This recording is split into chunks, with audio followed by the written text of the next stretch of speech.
Eu acho que com as pessoas que estão aqui, só algumas pessoas sabem o meu real testemunho. Quando o Senhor me levantou nas ondas do rádio, que eu comecei a me envolver com as coisas do rádio, que eu nunca imaginava que o Senhor me levaria e onde eu estaria. O meu testemunho, minha família sabe, minhas filhas sabem, meu esposo sabe, algumas pessoas que estão comigo sabem. Mas eu senti muito a necessidade de compartilhar isso com vocês hoje, para quem ainda não conhece, para quem não ouviu pedacinho por pedacinho do meu testemunho. Eu nasci em um lar evangélico, para mim isso não significou nada. Meu pai era um dos líderes espirituais da igreja. E com 10 anos nós descobrimos que meu pai tinha ido embora de casa.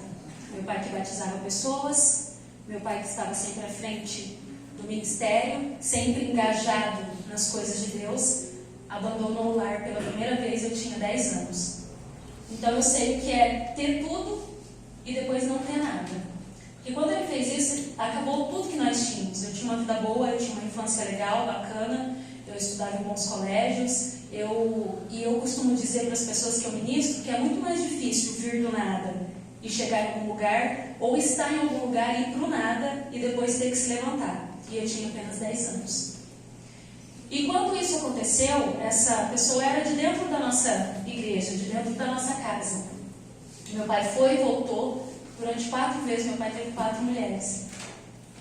E a última vez, eu não sei se você crê nisso, eu creio porque eu vivi isso. Essa mulher, ela continuou indo na igreja que nós congregávamos, mesmo meu pai tendo se reconciliado com a família. Uma igreja muito tradicional. Quem aqui tem mais de 40 anos? Levanta a mão. Não precisa ser muito alto, não, pode ser baixo. Quem foi criado e conhece uma igreja bem tradicional sabe que o movimento pentecostal, que o movimento neopentecostal, ele foi mesmo assim, nos anos 90, nos anos 80, né? Então quando eu era muito pequena, eu fui criada em uma igreja muito tradicional. Então não podia bater palma, não podia, não tinha manifestação de batismo em Espírito Santo, eram os dogmas daquela igreja. E eu vivia assim.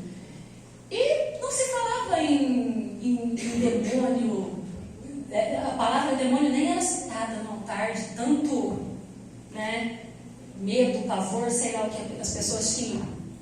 E eu muito pequena, essa mulher um dia chegou na igreja, eu estou só resumindo, tá, gente? E ela apontou o dedo bem no meu nariz e disse assim: o seu pai não vai ficar comigo, mas ele também não vai ficar com vocês, porque o seu pai só volta para sua família por sua causa, porque nós tínhamos um vínculo muito forte. Meu pai era líder dos mensageiros do rei, líder dos meninos da igreja. Eu estava em todos os movimentos de meninos. Então é muito normal para mim jogar bola, andar de patins, fazer coisas que meninos fazem, brigar por causa de videogame, de futebol, né? Eu sou assim. Desde pequena, eu fui criada no meio dos mensageiros do rei, no meio de tudo que envolvia as coisas do menino. Mas eu sempre fui muito feminina, graças a Deus, para honra e glória do nome de Jesus. E ela apontou o dedo no meu nariz e disse: não fica comigo, não fica com vocês. E começou a fazer grandes obras de feitiçarias. E essas obras de feitiçarias apareciam no meu quarto, na porta da minha casa. E quando eu chamava o pastor da igreja local, ele não acreditava. E eu cresci apanhando, porque eu estava pegando as coisas na rua e colocando dentro do meu quarto. E era muito difícil para uma criança de 10 anos. O medo, o pavor e visualizar reino espiritual. Ver demônios. E o diabo nutriu dentro do meu coração um ódio, então eu me calei. Eu não falava mais. Eu não dizia mais para as pessoas o que eu via, e eu não dizia mais para as pessoas o que acontecia. Eu limpava o quarto, eu tirava a sujeira da porta da minha casa. E eu patinava. Eu andava de patins o dia todo, para não conversar com as pessoas. Eu era uma pessoa que eu zombava de mim mesmo. Sabe aquela pessoa do grupo Leonardo? Cadê? Sabe aquela pessoa do grupo que sempre zomba, bota um apelido? Ah, você não sei o que, a pessoa fica chateada. Eu não, se a pessoa dissesse assim: ah, você na escola Depois que eu casei de Oliveira, eles me chamavam Vanessa Monteiro, Vanessa Bezerra de montar por causa do Bezerra. Só que eu, presa dentro de mim, eu mesmo tirava mais sarro de mim. Então eu já chegava na escola causando, tirando sarro de mim, ninguém se metia comigo. Outra coisa que eu fazia, o diabo, vocês pensam que era eu, mas não era. Era uma força do demônio. Eu batia em homens adultos. Eu estudei aqui na Adélia, tem uma história que eu quase matei um menino. Porque eu cresci dessa maneira. E o pior de tudo, eu planejei a morte do meu pai. Eu e o meu irmão, nós começamos a trabalhar incessantemente. Meu sobrinho está aqui, minha sobrinha, minhas filhas. Nós cuidávamos de carro no autódromo, nós cuidávamos de carro nos jogos de futebol, por isso que eu sou a maluqueira da turma brincadeira, gente. Para nós juntarmos dinheiro e comprar uma arma para matar o meu pai. E todas as vezes que meu pai chegava perto de ser assassinado por nós, meu pai tinha um grande livramento. Nós fervemos 5 litros de óleo para jogar nele. Quem lembra a época que o telefone era compartilhado? Ninguém lembra, só os velhos, que compartilhava o telefone com o vizinho. Irmão, larga a mão de marca, você lembra disso sim? Os meninos aí do lado, mas o seu, irmão.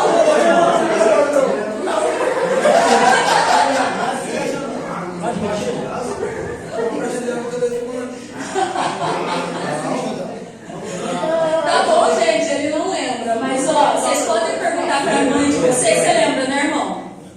Dá conta, porque naquela época quem tinha telefone era quem tinha um pouco mais de dinheiro. Então, para as contas ficarem mais baratas, nós compartilhávamos o telefone com o vizinho, nós dividíamos a conta, mais ou menos assim. Só que se eu pego a linha do telefone lá na minha casa e o vizinho também, o vizinho escuta toda a minha conversa. Então você tinha que tomar cuidado com o que você falava. E um dia o telefone tocou, era uma amiga, eu atendi o telefone e a vizinha pegou o aparelho de telefone. E a minha amiga falou, e aí, beleza? O que você vai fazer? Eu falei, estou fervendo óleo, hoje eu vou jogar no meu pai. Mas normal, 12 anos. Aí ela falou assim, como assim, cara, você é doida? Você não pode fazer isso. Não, eu vou, meu pai avisou que vai vir hoje nos visitar. Enfim, a vizinha pegou, meu pai chegou no terminal central, pegou o telefone e disse assim, olha, eu vou ir na sua casa, tal. E eu bacana, eu desliguei o telefone e a vizinha, pelo amor de Deus, não vem que a sua filha vai fazer isso, isso e isso. Ele não foi. Não foi queimado, coitado. Deus tinha um propósito na vida dele e na minha.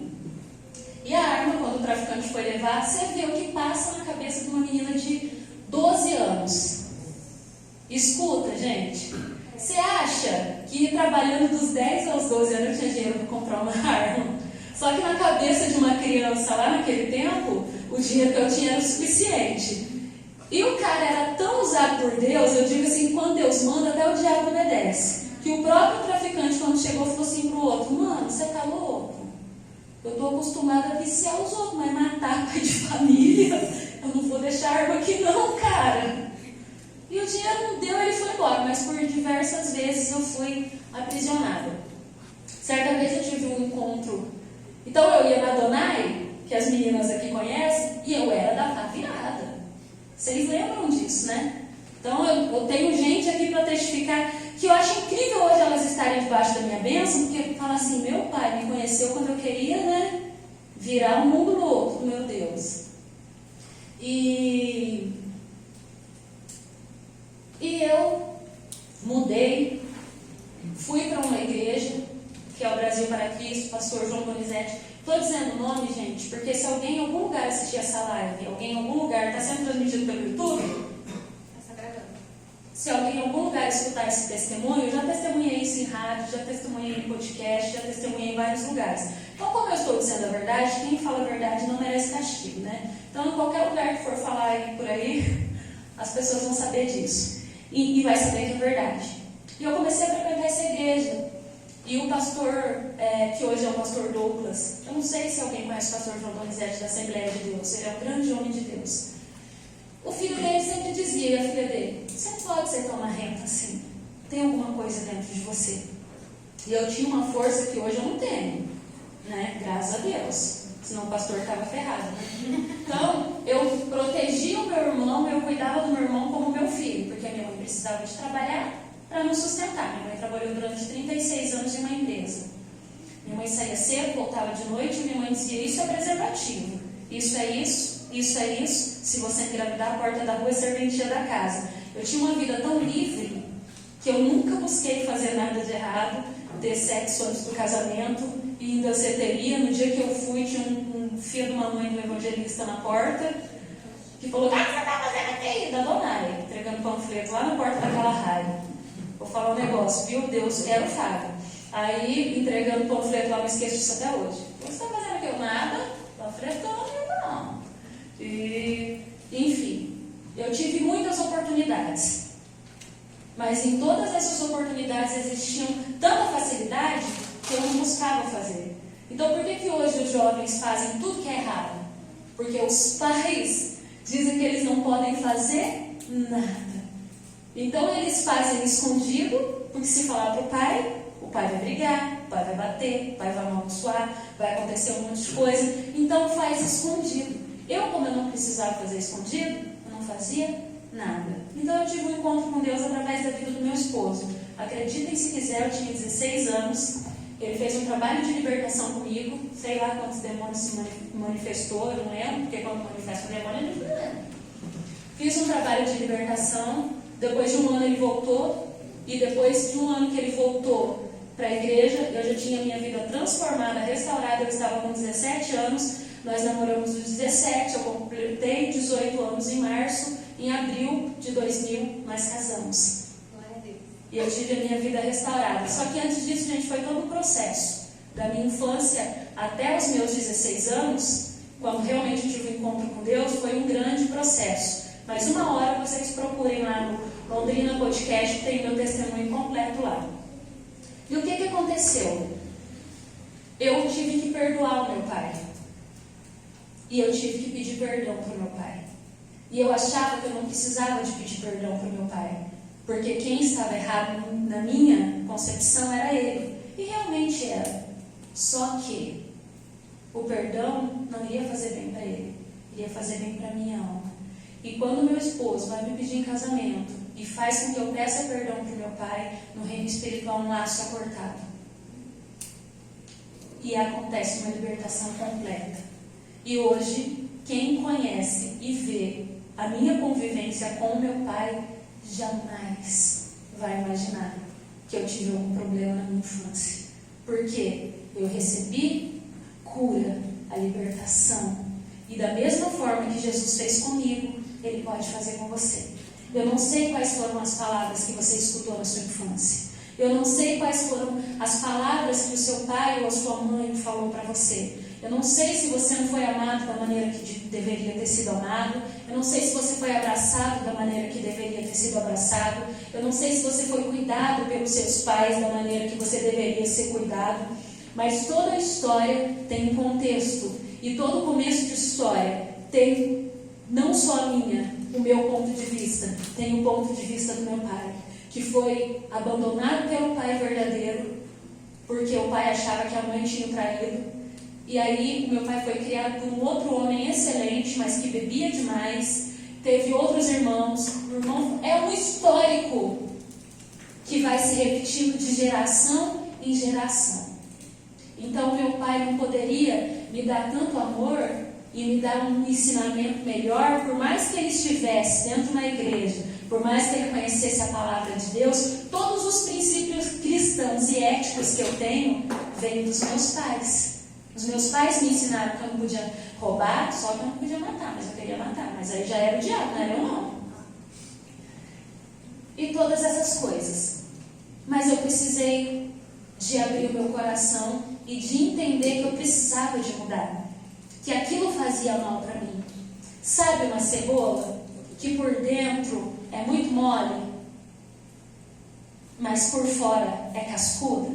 Assim era a minha vida. Mas quando eu tive um encontro com Jesus, Jesus abriu as escamas dessa cebola. E eu pude fazer um papel na minha vida, na vida do meu esposo, na vida das outras pessoas de bênção. Então eu sei bem o que é ser usado pelo diabo. Eu sei bem o que é não ter uma mente saudável. Eu sei bem o que é tomar atitudes que não agradam a Deus. Eu sei bem, é por isso que eu cito tanto aqui nessa igreja, que nós somos resultado de decisão, que nós somos aquilo que nós decidimos ser, que nós somos aquilo que nós falamos que nós vamos ser para a nossa vida, que nós temos duas opções: viver os planos e a vontade de Deus, ou viver os planos e a vontade da minha carne, fazer aquilo que é bom para mim. Veja bem, foi feito um trabalho, foi feita uma obra, foi feito tudo por trás de mim, e eu fui usada, só que eu abri um portal, porque eu conhecia a palavra de Deus. No decorrer dos 10 aos 16 anos, por diversas vezes eu escutei que Jesus poderia me libertar. Por diversas vezes eu escutava que a minha luta não era contra os meus pais, que a minha luta não era contra pessoas, mas era contra o espírito que agia em vida de pessoas, e eu não dei ouvido. E graças a Deus eu dei ouvido cedo, porque eu dei ouvido aos 16 anos, mas porque o Senhor já tinha me separado desde o ventre da minha mãe. Porque até então eu escolhia fazer a minha vontade, eu escolhia fazer aquilo que eu queria que fosse bom para mim. Eu escolhia ouvir a voz que era do meu subconsciente, que dizia: você é marrenta, você é briguenta, você não vai dar certo não, você não vai vencer. Era essa voz que eu escolhia ouvir. E eu poderia escutar a voz que dizia: não, você vai ser mais que vencedora, vai dar certo, você vai prosperar, você vai vencer. Sabe, se você puder abrir a sua Bíblia em Salmo 139, 16, está escrito assim, ó, Salmo 139, 16: os teus olhos viram a minha substância ainda informe, e no teu livro foram escritos todos os meus dias, sim, todos os dias que foram ordenados para mim, quando ainda não havia nenhum deles. Então, às vezes a gente passa por dificuldades e por coisas na nossa vida, e nós pensamos que Deus não tem misericórdia de nós. E por que isso está acontecendo comigo, Deus? E por que o Senhor planejou isso para mim? Não! Aqui está dizendo que ainda informe, ainda em substância no ventre da minha mãe, do livro do Senhor foram escritos todos os meus dias e os seus dias. Agora, Jesus tem algo ruim para fazer na nossa vida? Não. Você acha que Jesus escreveu lá no céu que eu iria bater, matar, prostituir, ou usar droga, ou ser uma adúltera, ou escreveu isso para mim, escreveu isso para você? Não, ele escreveu palavras de bênção sobre as nossas vidas. Tudo que foge, olha só, quando Deus criou o homem, o plano dele era que o homem tivesse uma vida plena. Quando Jesus criou Adão, quando Jesus criou Eva, quando Jesus criou o homem, a humanidade, o plano do Senhor era que o homem tivesse uma vida plena, sem problemas, sem dificuldade. Deus queria que a mente e o coração do homem estivessem alinhados com a mente e com o coração de Deus. Nós fomos criados por Deus para ser semelhantes, nós somos imagem e semelhança de Deus. E Ele criou a vida do homem para que o homem tivesse uma vida plena, para que nós estivéssemos ligados a Ele, para que nós tivéssemos a mente dEle, para que o homem vivesse ouvindo a voz dEle e vendo todos os dias a face dEle. Na viração do dia, Deus ia até o jardim e falava face a face com o homem. Mas quando o homem deixa de dar ouvido à voz de Deus e passa a dar ouvido à voz do pecado, à voz do mundo, à voz daquilo que é agradável aos seus ouvidos e aos seus olhos, o homem cai e perece.